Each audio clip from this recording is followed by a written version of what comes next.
Hat Ungarn Europa den Rücken gekehrt? Ist es heimlich einem neuen, mächtigen Bündnis beigetreten, das die Weltordnung erschüttern will? In den Schlagzeilen, in den Tiefen des Internets, da brodelt es. Ungarn tritt BRICS bei. Ein Paukenschlag, der das Fundament der EU erzittern lässt. Ein Verrat am Westen? Oder ein genialer Schachzug in einer neuen Welt? Die Wahrheit ist, wie so oft, komplizierter und weitaus fesselnder als jede Schlagzeile. Denn diese Geschichte handelt nicht nur von Verträgen und Gipfeltreffen. Sie handelt von einer tiefen Spaltung, einem Riss, der durch Europa geht. Ein Riss, der nirgendwo so sichtbar ist wie in Budapest selbst, einer Stadt mit zwei Gesichtern. Hier wehen die blauen EU-Fahnen neben Transparenten, die chinesische Staatsgäste willkommen heißen. Hier wird westliche Demokratie beschworen, während man die illiberale Souveränität feiert. Stellen wir eines sofort klar: Hat Ungarn Stand heute die Mitgliedsurkunde der BRICS-Staaten unterzeichnet? Die Antwort ist ein klares, unmissverständliches Nein. Ungarn ist kein offizielles Mitglied des Bündnisses, das Brasilien, Russland, Indien, China, Südafrika und seine neuen Partner wie Ägypten, Iran oder die Vereinigten Arabischen Emirate umfasst. Aber, und das ist das entscheidende Wort, wer nur diese Antwort hört und abschaltet, verpasst die eigentliche Geschichte. Denn die Frage ist nicht, ob Ungarn beigetreten ist, sondern warum die ganze Welt darüber spricht. Die Antwort darauf offenbart ein geopolitisches Drama, das sich direkt vor unserer Haustür abspielt. Es ist die Geschichte von einem Mann, einem Land und einer Vision, die alles verändern könnte. Im Zentrum dieses Dramas steht ein Mann, den man liebt oder hasst, aber niemals ignoriert: Viktor Orbán. Um ihn zu verstehen, muss man die ungarische Seele verstehen. Ein Volk, das über Jahrhunderte von Imperien beherrscht wurde, von den Osmanen, den Habsburgern und zuletzt von der Sowjetunion. Orbán selbst begann seine politische Karriere als feuriger Antikommunist, der den Abzug der sowjetischen Truppen forderte. Und genau hier liegt der große, faszinierende Widerspruch. Warum wendet sich ein Mann, dessen politische Identität auf dem Kampf gegen die Unterdrückung aus dem Osten basiert, nun eben diesem Osten wieder zu? Die Antwort liegt in seiner Ideologie, die er selbst als illiberale Demokratie bezeichnet. Es ist eine offene Kriegserklärung an den westlichen liberalen Konsens.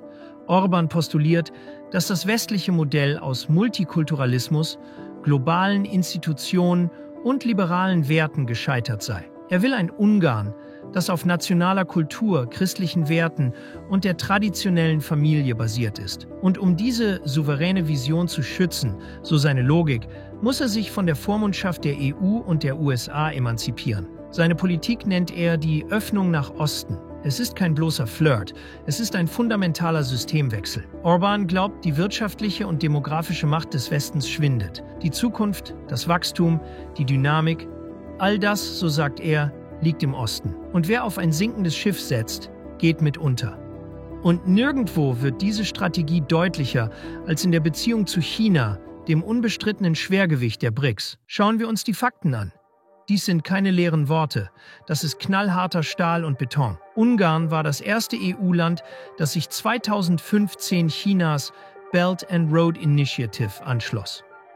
Die umstrittene milliardenteure Eisenbahnlinie von Budapest nach Belgrad ist nur das sichtbarste Symbol. Viel entscheidender ist, was unter der Oberfläche geschieht. Ungarn hat sich zum europäischen Einfallstor für Chinas wichtigste Zukunftstechnologie entwickelt, die Elektromobilität. Der Gigant CATL baut in Debrecen die größte Batteriefabrik Europas. Über 7 Milliarden Euro. Der Autohersteller BYD errichtet sein erstes europäisches Werk ebenfalls in Ungarn. Parallel dazu vertieft man die Energiepartnerschaft mit Russland, hält am umstrittenen Ausbau des Atomkraftwerks Paks fest, das von Rosatom gebaut wird. Verstehst du, was hier passiert? Während der Rest Europas über die Risiken einer Abhängigkeit von China und Russland debattiert, rollt Orbán den roten Teppich aus. Er argumentiert pragmatisch. Ungarn braucht Investitionen, Jobs und Technologie. Und der Osten liefert. Peking und Moskau wiederum bekommen, was sie sich am sehnlichsten wünschen: einen verlässlichen strategischen Partner innerhalb der Mauern der Europäischen Union und der NATO. Ein trojanisches Pferd, wie manche flüstern. Eine strategische Meisterleistung, wie andere sagen. Und genau hier kommt BRICS ins Spiel. BRICS ist mehr als nur ein Wirtschaftsclub. Es ist der organisierte Versuch, eine Alternative zur westlich dominierten Weltordnung zu schaffen. Das ultimative Ziel vieler seiner Mitglieder ist die De-Dollarisierung. Sie wollen ein globales Finanzsystem, das nicht länger von der amerikanischen Währung und damit von amerikanischen Sanktionen abhängt. Wenn Washington einen auf Dollar basierenden Handel blockieren kann, kontrolliert es die Weltwirtschaft. BRICS will diesen Hebel zerbrechen.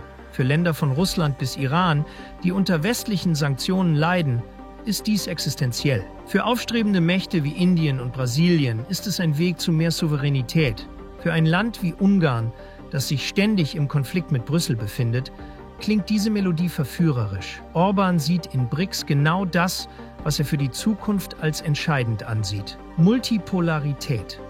Eine Welt mit mehreren Machtzentren, in der ein kleines Land wie Ungarn seine Optionen abwägen und die Großen gegeneinander ausspielen kann. Doch was treibt die EU in diesem Spiel? Warum lässt Brüssel das zu? Die Antwort ist ein lähmendes Dilemma. Ungarn ist einer der größten Nettoempfänger von EU-Geldern. Europa finanziert also mit Milliarden von Euro eine Regierung, die aktiv seine außenpolitische Einheit untergräbt. Die Hand, die gefüttert wird, beißt zurück. Warum also nicht einfach den Geldhahn zudrehen? Weil die EU in ihren eigenen Regeln gefangen ist. Wichtige Entscheidungen erfordern Einstimmigkeit und Orbán hat gelernt, sein Veto als Waffe einzusetzen. Dazu kommt ein entscheidender, oft übersehener Faktor: die deutsche Industrie. Giganten wie Audi, Mercedes und BMW betreiben riesige Werke in Ungarn. Sie sind auf die stabilen, unternehmensfreundlichen und von starken Gewerkschaften befreiten Bedingungen angewiesen, die Orbáns Regierung garantiert. Diese mächtige Wirtschaftslobby übt in Berlin massiven Druck aus, keine zu harte Linie gegen Budapest zu fahren. Deutscher Pragmatismus siegt über europäische Prinzipien. Und so schaut man in Brüssel oft hilflos zu, wie ein Mitgliedsstaat eine völlig entgegengesetzte Agenda verfolgt. Also, kehren wir zur Ausgangsfrage zurück. Warum die Gerüchte über einen Beitritt? Weil Ungarns Handlungen lauter sprechen als jede offizielle Erklärung.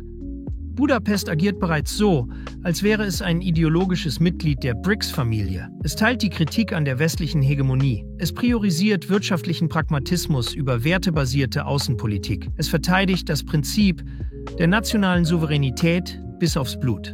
Ein offizieller Beitritt wäre im Moment wohl ein Schritt zu weit. Der Rauswurf aus der EU und der NATO wäre die wahrscheinliche katastrophale Folge. Aber was ist mit einem Partnerstatus? Einer Beobachterrolle? Einer BRICS-Plus-Mitgliedschaft? Die Türen stehen offen. Die Geschichte von Ungarn und BRICS ist also nicht die Geschichte eines vollzogenen Beitritts. Es ist die Geschichte eines Symptoms. Es ist der Beweis für eine tiefere Wahrheit. Die alte Ordnung zerfällt und die Loyalitäten der Nationen stehen zur Disposition. Die Frage, die wir uns stellen müssen, ist nicht, ist Ungarn BRICS beigetreten?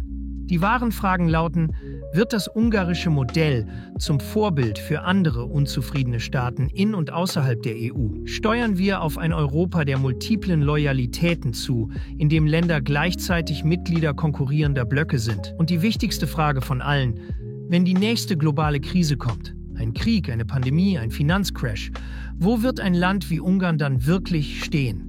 Die Schlagzeilen mögen falsch sein, aber sie deuten auf eine geopolitische Verwerfungslinie hin, die direkt durch unseren Kontinent verläuft. Und Ungarn tanzt auf genau dieser Linie. Die Geschichte ist noch nicht zu Ende. Sie hat gerade erst begonnen.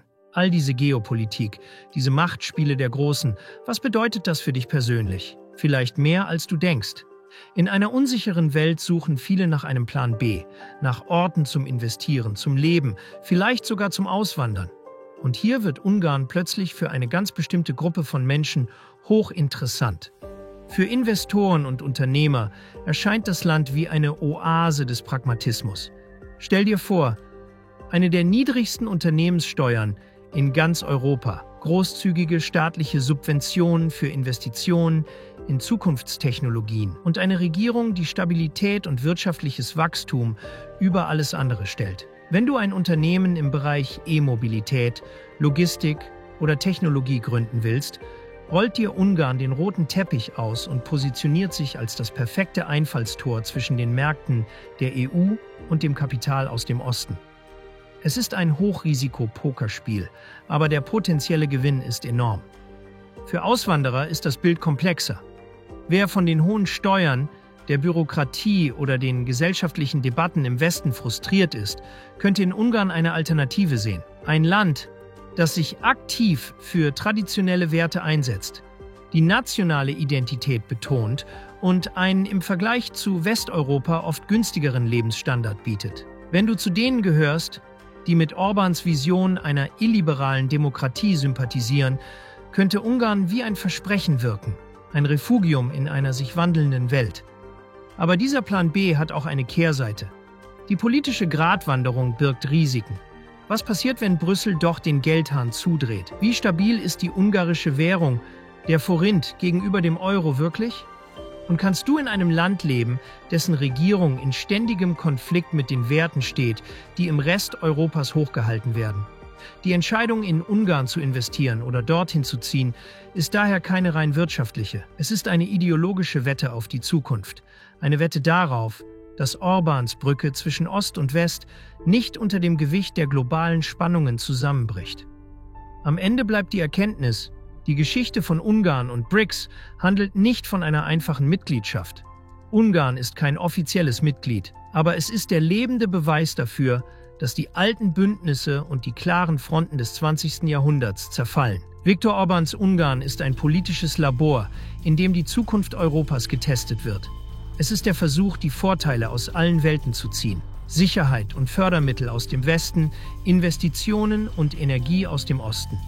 Es ist das Modell eines souveränen Staates, der sich weigert, sich in einer neuen Weltordnung für eine Seite zu entscheiden. Die eigentliche Frage ist also nicht, ob Ungarn Erfolg haben wird. Die Frage ist, ob dieses Modell ansteckend ist. Werden wir in Zukunft mehr Länder sehen, die diesen Drahtseilakt versuchen? Steuern wir auf ein Europa der multiplen Loyalitäten zu, in dem Länder gleichzeitig Mitglieder in konkurrierenden Allianzen sein können? Ungarn hat der Welt eine provokante Frage gestellt. Muss man sich entscheiden? Die Antwort auf diese Frage wird nicht nur das Schicksal eines kleinen Landes in Mitteleuropa bestimmen, sondern auch die Zukunft des gesamten Westens. Die Verwerfungslinie verläuft direkt durch uns. Und die Geschichte, sie wird jetzt geschrieben. Bist du Unternehmer, Freiberufler oder Investor? Zieht es dich schon lange ins Ausland? Mach heute den ersten konkreten Schritt in eine Zukunft mit mehr Geld und mehr Freiheit. Buche ein Beratungsgespräch mit Sebastian und seinen Kollegen. Unsere Kanzlei unterstützt Mandanten wie dich dabei, deine Steuerlast legal zu reduzieren, Vermögen aufzubauen und zu schützen und deine persönliche Freiheit zu maximieren. Profitiere jetzt von unserem Fachwissen und unserem Netzwerk. Gehe zu mandatierung.com und werde Mandant unserer Kanzlei.